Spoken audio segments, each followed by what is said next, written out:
certainement un dissipateur avec un ventilateur par-dessus, parce qu'il faut absolument refroidir le processeur. Ici, aucun problème. Ça chauffe pas, ça consomme pas. Et pourtant, la carte 5440 a un certain nombre de composants faits exprès pour ne pas la limiter.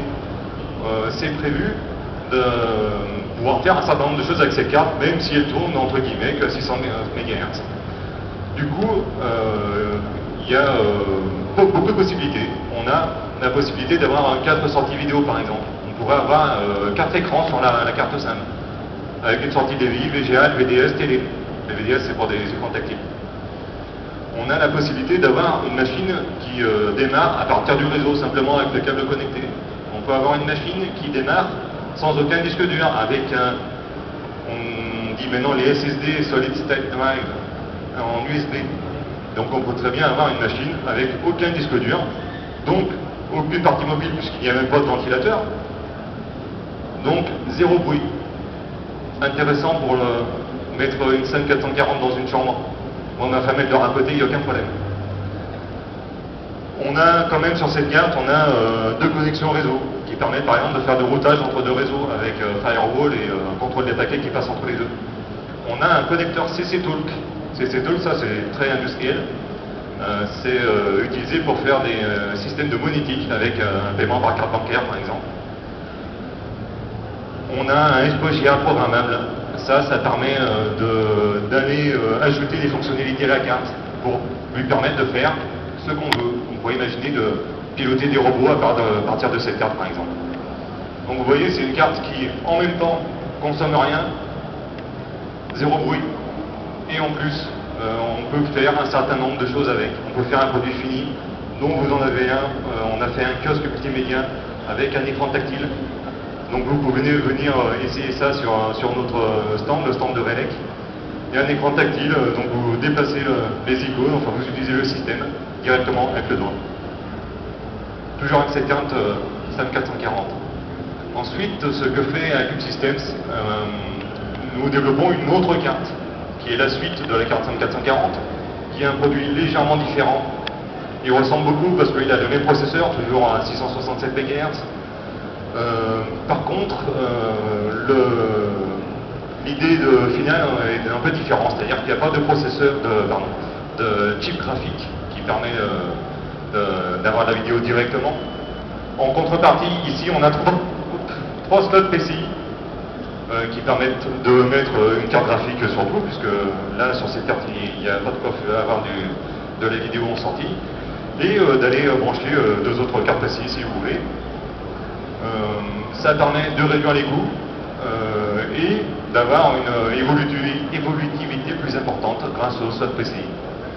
On a aussi sur cette carte la possibilité de mettre là-haut, là, un module Zigbee, qui est un module sans fil, avec une petite antenne de quelques centimètres de longueur, qui permet de faire la transmission de données avec un certain nombre d'appareils sans fil, qui fonctionnent en Zigbee.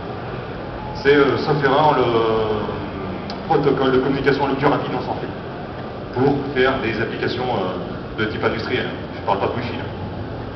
C'est typiquement, par exemple, d'ici, je peux éteindre les lampes là-bas. D'ailleurs, un stand là-bas au fond qui fait ça. Donc ça, c'est un exemple. Ça veut dire que cette carte elle peut être utilisée pour faire de l'automatisation, de la domotique, comme on dit, ou automatisation industrielle. On peut faire du monitoring, justement, par exemple, sur une machine, on peut contrôler tout ce qui se passe dans les caméras, les lampes qui sont autour. On peut récupérer des informations et les traiter. Voilà, donc cette carte, un peu comme sa sœur la SIM 440, vous pouvez l'utiliser en même temps dans un environnement industriel, grâce à ces possibilités, soit la SIM 440, soit cette carte Flex, soit on peut l'utiliser avec le système AmigaOS, qui est donc un système d'exploitation à part entière.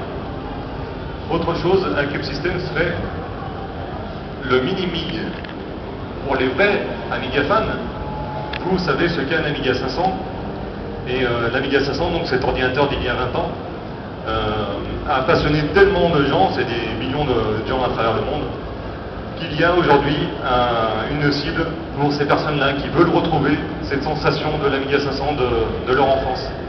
Du coup, la société Acube a créé cette machine grâce à un projet, une personne qui a redéveloppé tout ce qui est la partie graphique, la partie son qu'il y avait dans l'Amiga 500, et l'a développé dans un FPGA programme, j'en ai parlé tout à l'heure, il y en a un sur la carte SIM 440. Donc là-dedans, on peut aller programmer ce qu'on veut. Et donc, cette personne-là, je ne sais plus son nom, je l'ai oublié là, donc il a créé, voilà, Denis Van Mouven a créé donc, a reprogrammé toute la partie, je vous ai dit, graphique et audio, dans ce FPGA programmable qui est au centre. Vous avez toujours un processeur 68000, exactement comme on en avait un sur un Amiga 500. Et la particularité de cette carte, c'est que là, on a une carte SD de, je sais pas, 1 giga par exemple, et vous allez mettre vos jeux, vos démos, si vous les avez encore, dessus. Et vous pouvez jouer avec du hardware qui est nouveau et qui vous permet de goûter aux sensations que vous aviez quand vous étiez petit.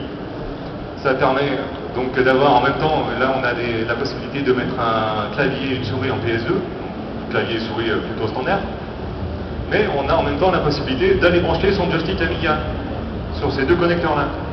Donc vous pouvez, d'ailleurs même sur le stand de Relec, vous pouvez venir jouer à votre Amiga 500 comme vous l'aviez avant. Il suffit de charger le jeu stocké sur la carte SD, vous prenez votre joystick en main et c'est parti. Voilà encore un autre petit produit, mais c'est très spécifique aux fans d'Amiga. Voilà. Voilà, je voulais donc juste vous présenter ces 3-4 produits-là, vous donner, j'espère, envie de venir les toucher, venir les essayer. Vous verrez que c'est rapide et c'est surtout intéressant pour ceux qui connaissent l'Amiga, mais aussi pour ceux qui connaissent que Windows, Linux, macOS, parce que nous on a un système qui démarre en 20 secondes, qui ne consomme que 20 watts, qui ne chauffe pas, qui ne fait pas de bruit. Je pense que rien que ça, c'est intéressant, et la société Acube Systems sera là pour finir ce genre de cartes à l'avenir, toujours en allant plus vite, mieux, plus joli, plus sympa à utiliser. Bref, c'est de quoi être content pour tout informaticien ou non informaticien. Voilà, merci à vous.